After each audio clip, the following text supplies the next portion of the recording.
It's another time again on Akuda Talk Show. I welcome you all to today's discussion. We are still on fathers. Do you think they deserve what they go through? We have our regular guest in the house, in the person of Apostle Dr. David Situbo. Man of God, you are welcome. Thank you. Apostle, we are still on fathers. We want to know, fathers aren't treated well. Now who cause that? This question will cause serious tension somewhere, but let should be told. I mean, I want to lay it at the doorstep of mothers. Really? Yes, and you see, not that fathers do not have a hand in it, but because we do not understand the concept of fatherhood, that is what creates the problem, you know. So simply put, let me put it in a very simple term, simple way. Let us blame mothers for what fathers are going through. Let us hold fathers responsible as well. And that will be it. You see, when you don't understand something, it shows in how you treat it, how you handle it, how you value it, generally how you see it. That is the point I'm trying to make. And because mothers themselves do not understand the concept, and for that matter, children do not understand the concept as well, no wonder fathers are treated the way they are treated. Not honored, not valued, not cherished, not appreciated, and what have you. Listen, that is the truth. It's unfortunate, but that is the truth.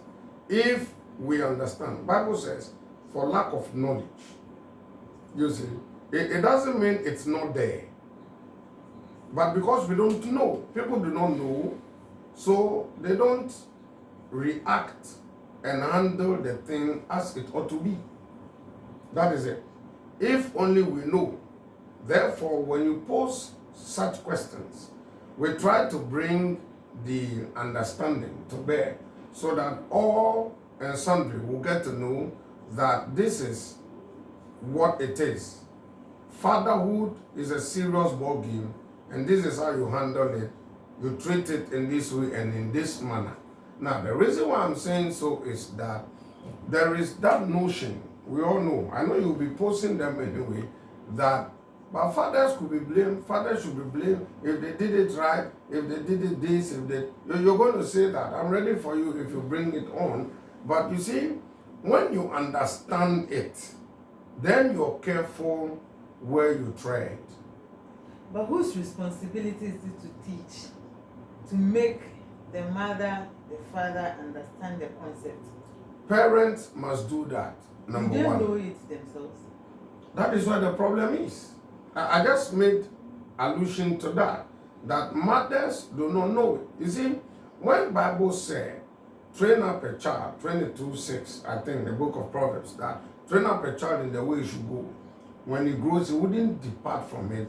Now, let us hold parents responsible, both, you know, in training up the child. For instance, it is up to the parents, the father, the mother, to let the children know the concept of fatherhood, to understand. But here is the case where the mother or mothers themselves do not understand what fatherhood is all about.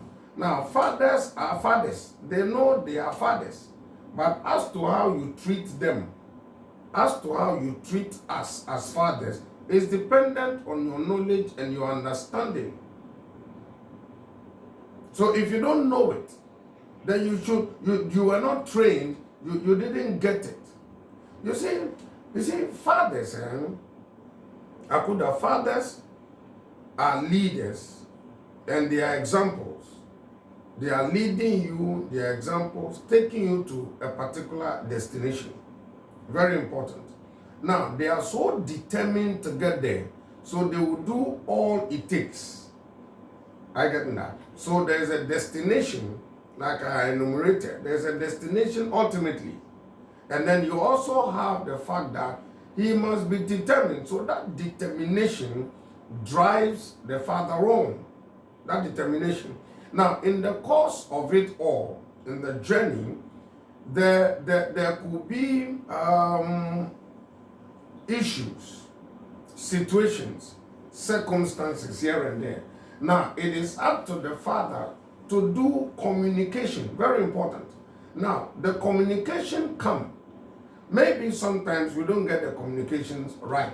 Let me be honest and also own up to it that sometimes fathers fail with some of this communication. Because when God created man, he gave man certain rules and regulations. Very important. Now, fathers will always communicate. Do this, don't do that. This is right, this is wrong. All those things are communication. But there is a missing link where the communication never touches on who a father is and how it must be handled. That communication is really missing some way and somehow, that because they are the parents, it is assumed naturally, it will take its natural course, unfortunately. Now, there is this other aspect where when things are going wrong, corrections must be made. Now, the father stands in to be the corrector. You get the point? To be the corrector. All these roles are played by the father. But the misconception is where the problem is. When the father plays this role and he plays it the way he knows best, sometimes it is misunderstood or misconstrued or handled in a way where we want to look at the father in a certain light, in a bad light, I should say, sometimes. And it doesn't augur well for the image of the father, and for that matter, the position that he occupies, unfortunately. And all these things have made mothers, number one, and children, number two. Now, let me make the distinction clear that in a marital setting, the man is the father. The wife becomes her daughter. What I mean is, since he is the father of the home, he is the father to the wife. Wow. Yes. That is it. He is the father to the wife. That is why the wife bears his name. Okay. Right? He is the head. Okay, so he takes the role of the father, the biological father. He takes it with that mandate and right given that they could share things in common, including their nakedness. Okay, now, the children and the woman will now be the mother of the husband. That is how the role, that is how, that is how it is. You see, so it behoves on the wife to treat the husband as the father. And it behoves on the man, the husband, the father, to treat the wife as his own mother, because the husband becomes the firstborn of the wife in a marital setting. Therefore, it is important this understanding is created well for parents, especially for mothers, you see, so that they will be able to carry themselves well in how they treat fathers, you know. So if you ask me, now who caused them? I'm telling you the gospel truth. The misconception is the whole issue. And I want to hold mothers more responsible. More responsible. Man of God, if I understand everything you've said now, we see it in a family lineage. Whatever your father did to your mother, ironically, happens to a daughter that goes into marriage. The same thing plays again. And you see that bitterness, that hurt, still going through. Is it that we don't understand fathers? Is it that we don't understand our men so much so that we get so hurt with anything that they do and we are not able to forgive? Akuda, this is a bit dicey, but let us go straight into it without mincing words. You see, unfortunately, we have become a type over the years where whatever thing we see, we establish it as the cause, and for that matter, the norm. That is how it's supposed to be, unfortunately. Therefore, a son observes in the home how the father handles situation and treats the wife, who happens to be the mother.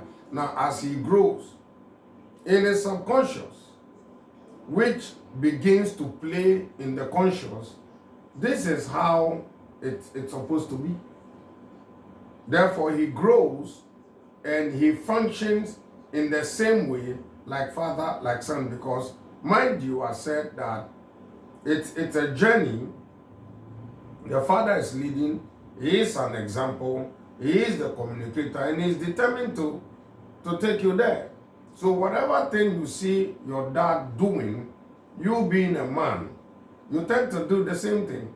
For example, when the father is the one that would always sit in front of the TV, read the newspapers, and the son will come and sit by him, the mother will be cooking, the daughter will be with them. So the observation and the styling and the training, it plays along like that. So he grows to come do the same thing, being the son, now a husband, he does the same thing.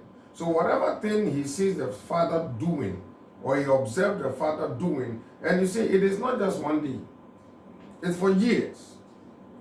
As long as he will stay with the parents, he observed that for 25 years, for 20 years, 27 years, you name it. He sees it. Therefore, it becomes the norm.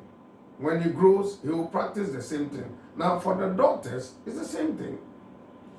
The mother herself would make her understand that that is how marriage is.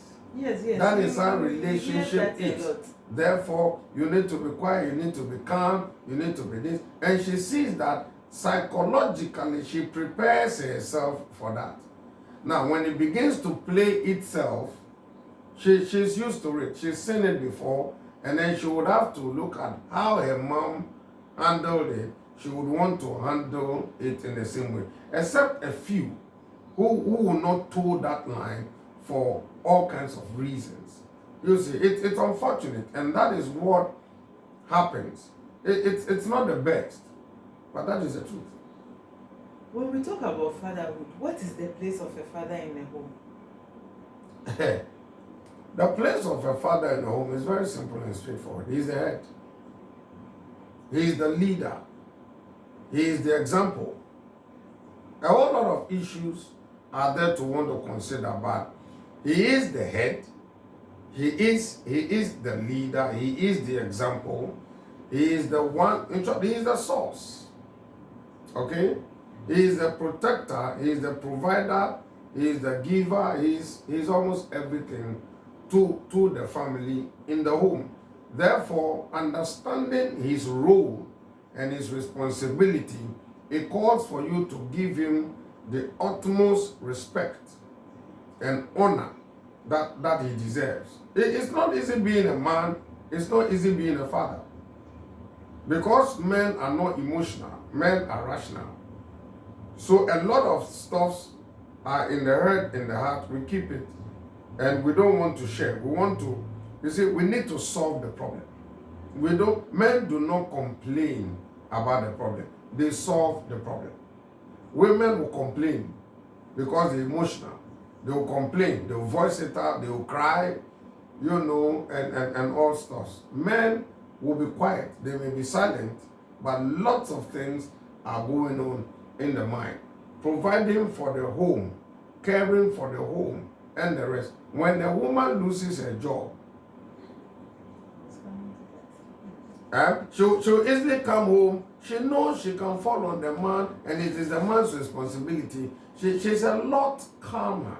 But when a man loses his job, hell breaks loose for him. He will be quiet, he will be calm, he will just, it's like his world is broken down.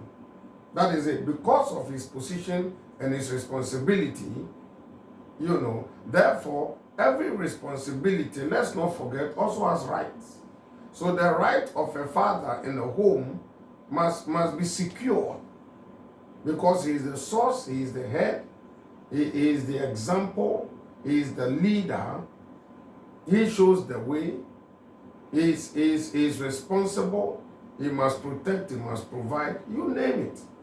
And when we want to add to it, the expectations from women makes it another ballgame altogether. The more, he must be one jack of all trades. He must be the lover, he must be the doctor, he must be the nurse, he must know everything, he must be the plumber, he must be the electrician, he must be the technician, he must be everything you want, the cobbler, he must be the anything that has gone, he should be able to fix it. It's not easy being a man. It's still not easy to be a woman. Well, I'm not disputing that, but we're talking about fathers. Anyway. The focus is on fathers, so let us understand fathers. You see, there is the notion that men do not have a problem. Many women think that it's easy to be a man.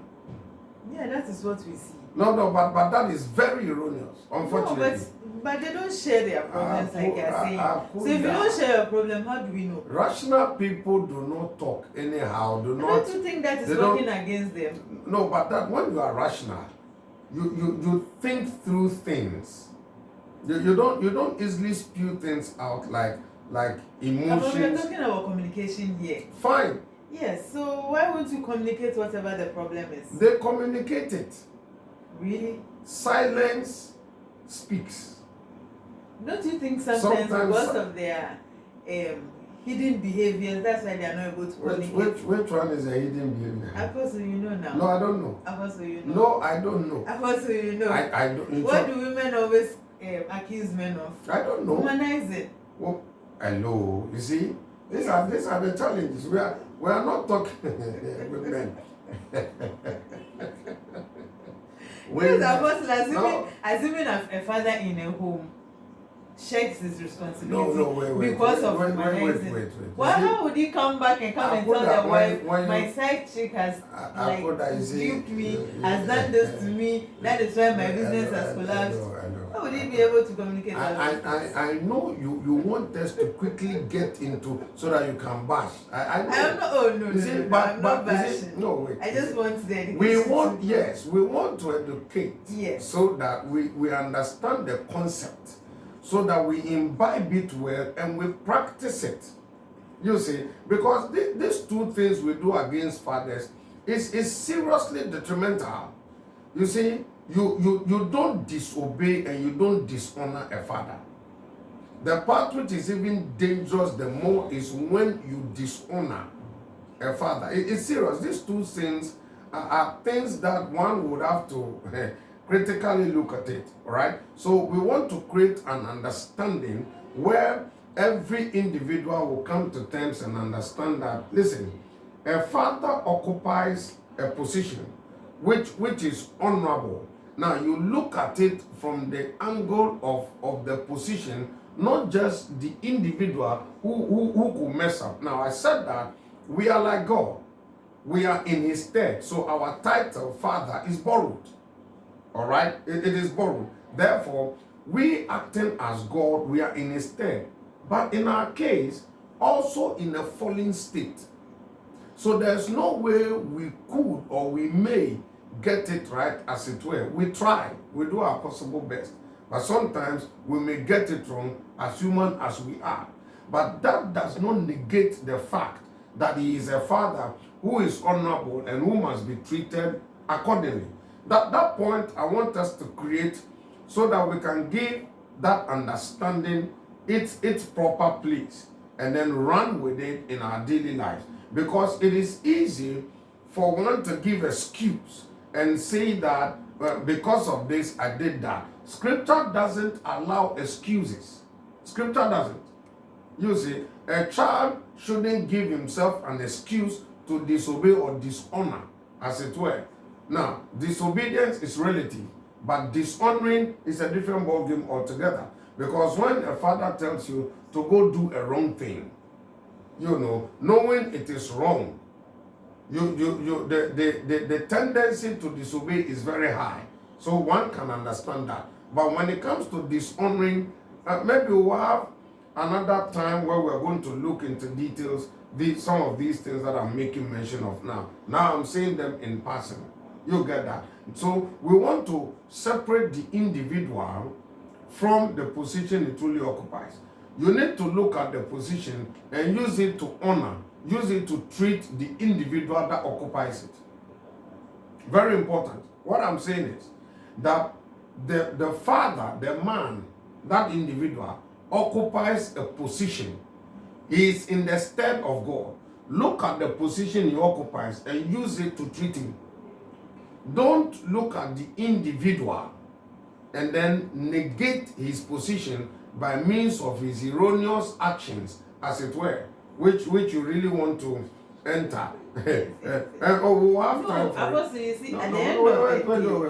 Wait. Therefore, let us be very mindful and, for that matter, cautious, knowing the fact that the position differs from the individual. I get what I'm saying. The position differs from the individual. Therefore, utilize or use the position to treat the individual. Then you can do well, not giving yourself excuses when the individual fails or falls or gets it wrong. You don't use that to negate and, for that matter, maltreat the individual, forgetting that he occupies that position. That's a tough one. It shocked you. It shocked you. That's a tough one. But Apostle, going on. Why do fathers harbor fear in them? What are the fears?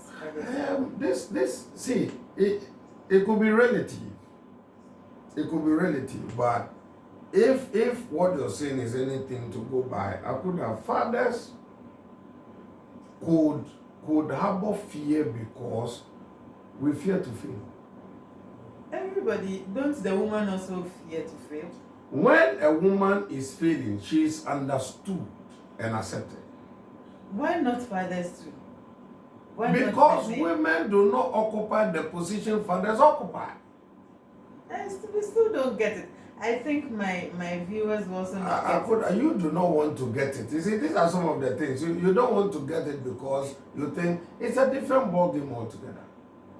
If you communicate your fear, you see, women see men so ordinary. Really? Yes. Do we see men ordinary? Oh, honestly, because... Do we see men ordinary? I don't think so. They see men as what worries us. You are just pick shirt, pick trouser, you are going. You just barb your hair and that's okay. You see, so women see men as they don't really have a problem. You don't know. You don't know how we sweat. You don't know how we cry within. You don't know yourself. Your expectation alone is a burden we carry. The expectation that the woman brings is a burden we carry. And we need to I discussed the point about information. We need to hear from God and communicate it, but we also need to hear from the women. Now, women accuse men that we don't listen. That's true. And sometimes what you are saying is in direct variance but you could still listen. With what we have heard that we need to do. Now, when you don't listen, it becomes a problem. Now, you need to listen so that you don't offend. It's a burden. Now, the woman is submissive. She's supposed to submit. So submitting for her is no big deal. It's no big deal. But to love is a serious thing. When we go into all those things, you have no idea, but it's not easy being a man, and for that matter, being a father. It's not easy. It's not. Also, I think my time is even coming up. But I want to ask this. Fathers live a lonely life and they don't communicate it still. Why? Because our wives and our children are not really there for us. Ah, no, how? It's true. Is it true? When a woman marries, the husband is her world.